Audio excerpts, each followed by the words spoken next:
As Great Britain, as the United Kingdom, we should submit a resolution to the UN for the consideration of strictly banning nuclear technology in the Middle East. Now, this ban will also include current and soon to develop nuclear technology in the Middle East. And obviously, the two cases we're dealing with, the two concrete cases we're dealing with, are one, Israel, and two, Iran. And by nuclear technology, what we mean is technology dealing with the ability to split atoms, the ability to split uranium-235 to its various components to get plutonium and whatnot, in the process called nuclear fission. So what's the model of enforcement that we have for this plan on this side proposition? The model of enforcement is through current means of the IAEA detection. And any nation found impinging upon this ban, if this motion passes the Security Council after the UN has approved it, will find itself faced with two things. One, economic and trade sanctions, so basically no goods can flow into and out of that nation. And two, financial sanctions, which means they can't get foreign currency in order to do their business, which means money is locked down. Now, with these two sanctions in place, if the nations which impinge upon this ban continue to do so, the Security Council then has the option, and the UN then has the option, to consider and take further steps in order to enforce this resolution. So then, why did I mention Israel in the first place? Well, the reason why I mentioned Israel is in order for we to be consistent with this resolution of an outright ban in the Middle East, we know that Israel just recently announced they are nuclear power, whether they tacitly or explicitly mentioned it. So in exchange for Israel becoming nuclear free, Israel will have security guarantees both from the US and the EU that will be completely finalized. So for all the security guarantees Israel has are just in words. And in exchange for these security guarantees, Israel becomes nuclear free. So the signal that we're sending through this step is that this ban is not discriminatory against Muslim nations. This is a very important signal that we have to send. But the reason why the whole UN is getting involved is because we believe that this region of the world is so important that the signal that we send is a blanket signal, saying within this region of the world, we recognize the importance of the region of this world, that no player within this region of the world should have nuclear weapons or nuclear technology. Not right now, but in a moment. So, why does Great Britain go through the United Nations? Because we believe it's the most legitimate body that we have in dealing with international law. And as the United Kingdom, we believe that international law does exist. We believe that one nation can't simply act unilaterally.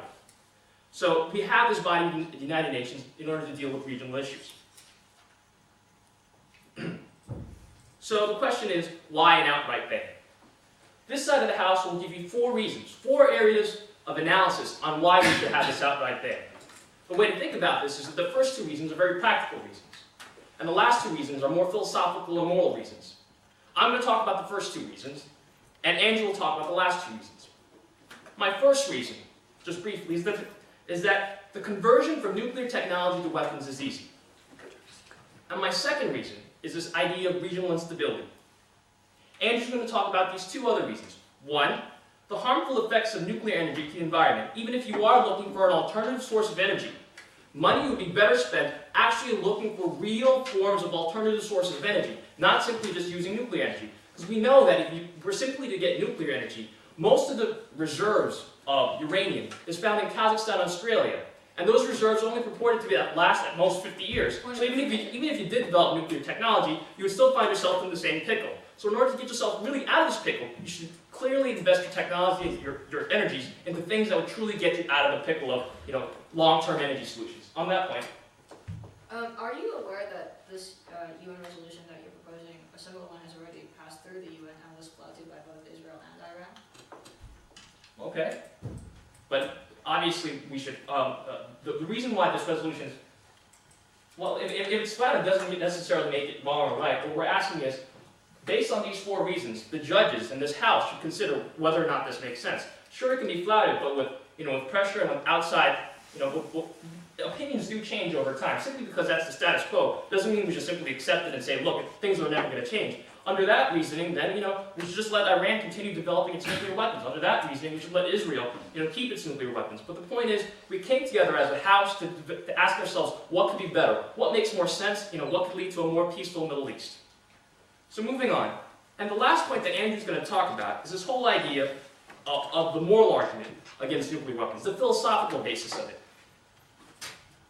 Okay, so let me talk about these first two arguments I'm going to talk about. The first argument I'm going to talk about is that nuclear technology and energy can be easily converted to weapons.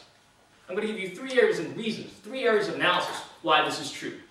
The first area of analysis is the historical analysis, meaning that in the past, all countries which have developed nuclear energy acquired nuclear weapons. Most recently, India and Pakistan. There is hardly a divorce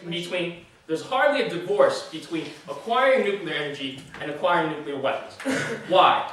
Because what we have is the second area of analysis, the technical analysis. The technical analysis is that there are huge startup costs in order to build up nuclear power. But once you overcome these startup costs, what you essentially have is the key ingredients in order to make weapons. And that small jump isn't a very large jump at all. It's very different from like other forms of weapons where you would have to go through many, many steps between the actual raw materials and the weapon itself. That's what makes nuclear energy / weapons very, very special, that can be easily converted to nuclear technology. And the present day analysis we have is, you look at Japan. Japan has already been using nuclear energy for the last, 10 to 15 years. And the moment North Korea said we had nuclear weapons, Japan said within 6 to 1 year, we're going to develop nuclear weapons. And the reason is they already had the capacity to do so. So that's both an example of both principle and fact, that if you develop nuclear technology and you allow nuclear technology to be developed in that region, weapons will come about. So what sort of weapons will come about? Well, the types of weapons will come about are one, maybe conventional type tipped nuclear warheads. In that case, you need concomitant technologies like rocket technologies. That's a little bit hard to do unless you have the rocket technologies currently developed on the side. Then that's something you have to develop. But more likely, the easier way to deploy nuclear byproducts as weapons is this whole idea of a dirty bomb. So what exactly is a dirty bomb? A dirty bomb is simply you just take radioactive waste and you just splatter it across the region. When you splatter it across the region, it makes that region inhospitable to life. It makes it sterile.